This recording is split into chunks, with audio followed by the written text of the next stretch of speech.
Hello everyone, Scotty here from Blue Coconut Family, and welcome back to City Skylines. Now today is the big one. We've come, well, I know what a lot of you have been looking forward to after my previous videos on industries. Today we're going to be looking at the mega factories. Now I call them mega factories because it sounds cool and they are huge. But they're actually called unique factories. I'm not a fan of that name, but hey ho, we'll go with it. I prefer mega factories because they are massive. Now, to do this is in the garbage and industry tab. So let's have a look at some of these. So they're on this last one, the unique factories.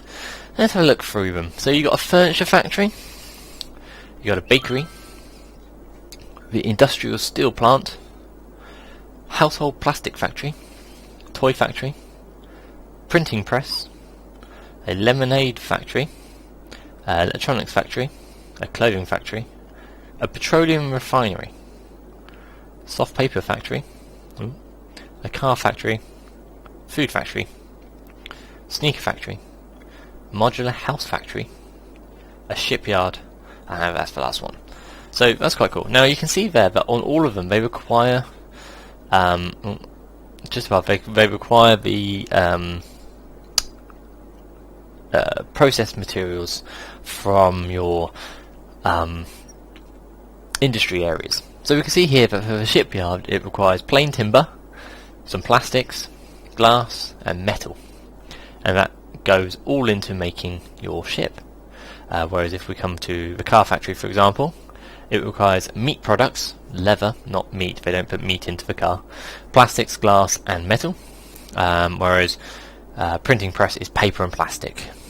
Lemonade factory is crops and glass, so it's not necessarily just the processed material, it can be the raw material, which I've seen a lot of crops in here. So the clothing factory is meat products, leather and stuff potentially, crops, sure, I'm guessing that wool, I don't actually know. Cotton, so cotton, leather and potentially wool, and plastic obviously, and so on and so forth. So they're going to put down a couple of these. Now these are enormous, as you can see here. So this is one of the smaller ones, so furniture factory. Let's go place this one up here. Now what I'm going to do is I'm going to be placing these in and around my old industrial area, because we got the warehouses what we did last time. I expanded that slightly and added some more like open top storage, which are the warehouse yards of each of the processed materials, just so that you can visually see it going in and out. So here we can see the furniture factory. So it says not enough special goods, which means these plain timber and paper hasn't come in yet, but that's okay. So we got our first no, they're not coming in. Oh, this might be plain timber. Nope. Not yet. So they'll be shipping out some of those shortly. But yeah, so what it does, it takes in plain timber and paper, and then we can change production rate here.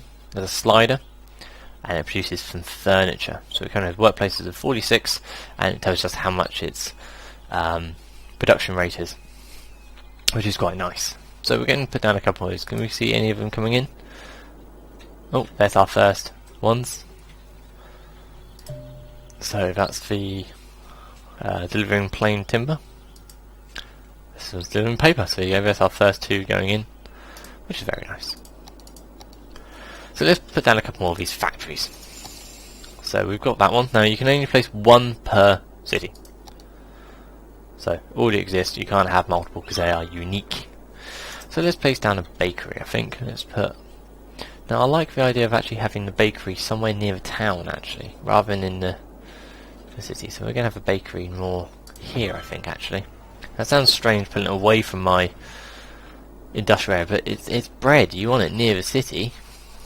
It's like go nuts donuts. Amazing. This little squirrel on the front.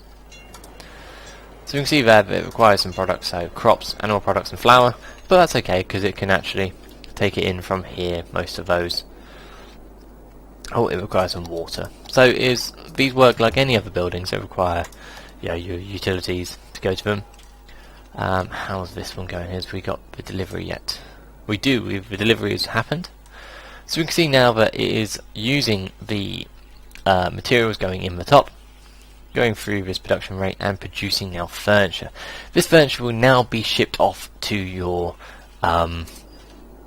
commercial areas. So this will give a good massive boost to your commercial areas within the town to be able to boost their revenue, and they'll stop moaning that they do not have enough goods to sell because they're going to have tons.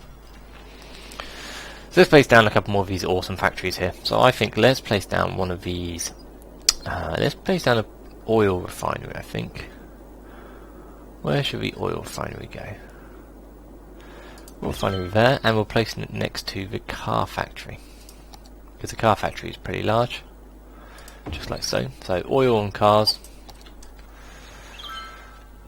Jubilee cars. That requires animal products, plastics, glass and metals. And the oil refinery requires petroleum, plastics and metals.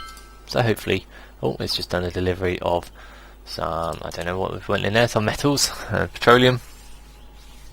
We've went some plastics, which will come out of here somewhere, will come out of there. Is this that one? Nope.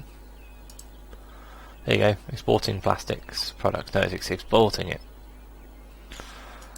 So we should get some plastics in there soon. Put some animal products in there.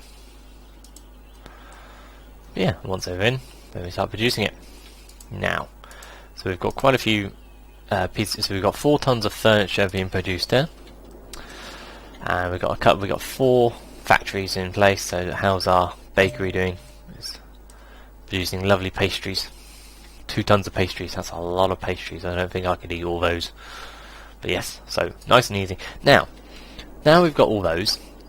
Potentially you need somewhere to store just those goods, because of course it's all being well and good that you've got these areas and these factories are producing it, but it might not necessarily be that your factories can always that your sorry, not your factory, that your commercial areas don't need them straight away, and so you need to stockpile them a little bit. Now that's where, of course, where our big warehouses come back into play. So what we're going to do here is I'm going to let's see where we could do this. I want another large factory. Let's go up here, go up the side of the factory here, like so. Go under factories, warehouses, large warehouse. Good, yeah, that's. I could have fitted. Okay, maybe we don't need this road.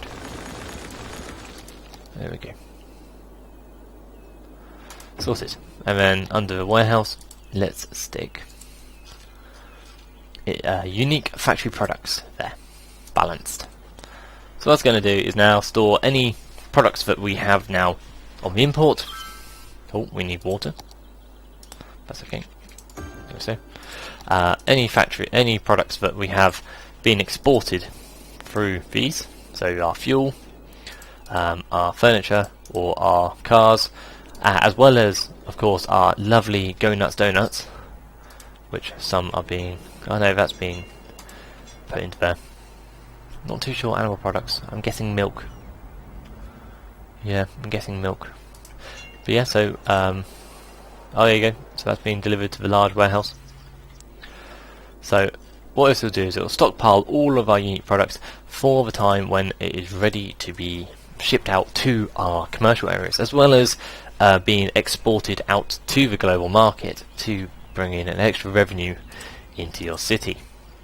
So of course you've got tons of factories that you can use. You can have them all if you really wanted, but please bear in mind they do have a high upkeep, but potentially have quite a big outgoing, so production value of 8,000, whereas it's got 24 upkeep and material cost. So if you're importing, that's how much it would cost, that's how much you're selling it for, and that's how much it costs to keep the factory running.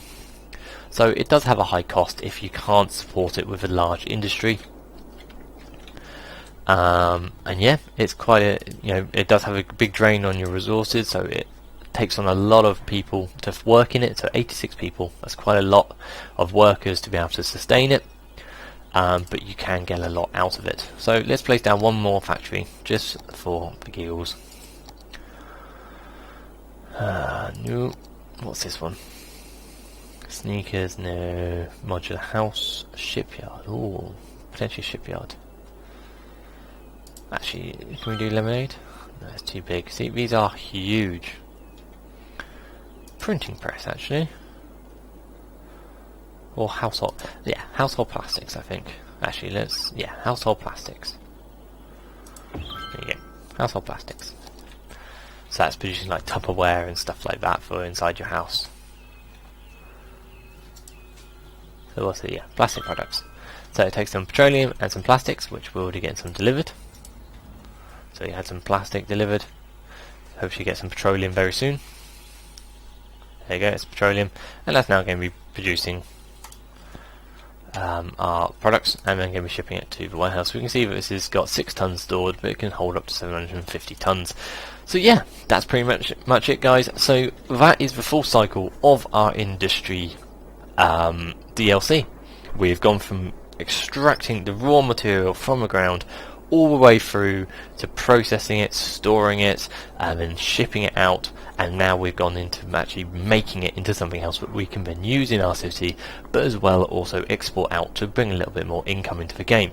So as I said before, guys, this is an amazing DLC and has pushed this game further and closer to what Simcity had in its essence and everybody really liked. And yeah, so I think really in my head, the only thing that this game now is kind of, I wouldn't say lacking, but like there's a couple of things that is just missing that SimCity did have, and one of those is the ability to have multiplayer. That is a massive thing. Even though technically SimCity wasn't multiplayer, the ability to have other people working simultaneously in the same sort of region, it did have its benefits and it was good fun to use. The other one is having that like kind of internal ploppable stuff, so being able to then, for example, if this factory, so then go into this factory and add more bits to it. It was just, yeah, it just added something extra to the game and was quite cool. But yeah, maybe that's what sets this game aside. Put in the comment section, what do you think? What do you think is missing from this game? What would you like to see in the next DLC for them to bring out to this game? But yeah, of course, guys, if you enjoyed this, hit the like button, hit subscribe, and you'll know when I'm next doing a video. And yeah, I've been Scully from Blue Coconut Family, and I'll see you guys next time. Bye.